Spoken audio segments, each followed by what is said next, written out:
Mary Anning's Curiosity, written by Monica Kulling, illustrated by Melissa Castrillon.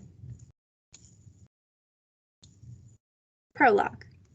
Long ago in Lyme Regis, more than 200 years ago, a traveling fair came to the seaside town of Lyme Regis on the south coast of England.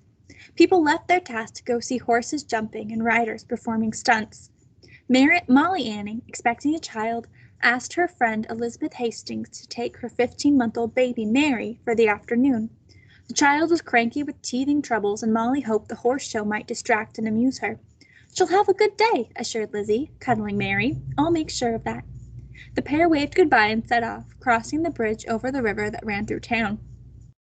Walking on this humid August day was draining, and Lizzie stopped often to catch her breath and wipe her brow. Carrying the slight child wasn't difficult, but the heat was heavy. Lizzie saw dark storm clouds brewing overhead. "Hope the rain doesn't ruin your day, pet," she said. The field at the edge of town overflowed with men, women, children, horses, and dogs. Lizzie spotted Lord Henry Host Henley, who lived at Calway Manor and owned most of the surrounding land. His hat was always the tallest, and his boots the cleanest. Today he was proudly showing off his 2 prized shires. Ace and Abby were draft horses able to pull felled trees or wagons weighted with full barrels. Their coal-black coats gleamed, but their shaggy stockings were as white as the chalky cliffs of Dover. Lord Henley's groom had braided ribbons into their tails and manes. The pair stood patiently as people admired and petted them. Mary wanted to pet the horses too, so Lizzie brought her closer. As the child reached out, thunder rumbled. The sound echoed through the cliffs of Lyme Bay. Jagged lightning split the sky and a torrential rain fell. People ran for cover. Lizzie held Mary close as she raced for a tree where 2 women were sheltering. "We'll wait out the storm, Whelan," said Lizzie. Suddenly, a blinding light flashed overhead. Lightning struck the tree and the 3 women fell down dead. Lizzie's hair was scorched and her entire right side charred. In death's grip, she rigidly clasped Mary to her chest.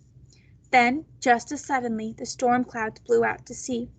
People ran over to the tree to see if they could help.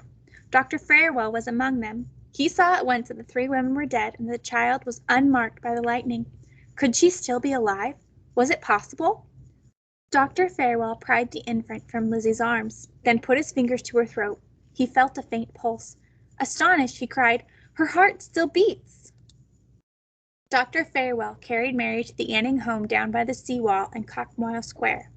Concerned friends and neighbors followed the doctor. They were heartsick to think that Molly and Richard might lose yet another child. Molly prepared a basin of warm water. Dr. Farewell slowly lowered the lifeless child into the calming bath.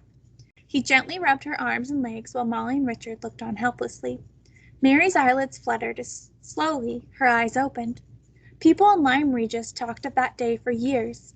They called Mary Anning a miracle child. Many were in awe of her. Others wouldn't have anything to do with her because they believed she must be the devil's own to have survived such a powerful lightning strike, one that had killed 3 grown women. Certainly, Mary was never the same again. She'd been a dull and sickly baby, lacking in curiosity or spark of any kind. But after the strike, Mary grew bright and lively. Lightning, it seemed, had startled her brain into brilliance.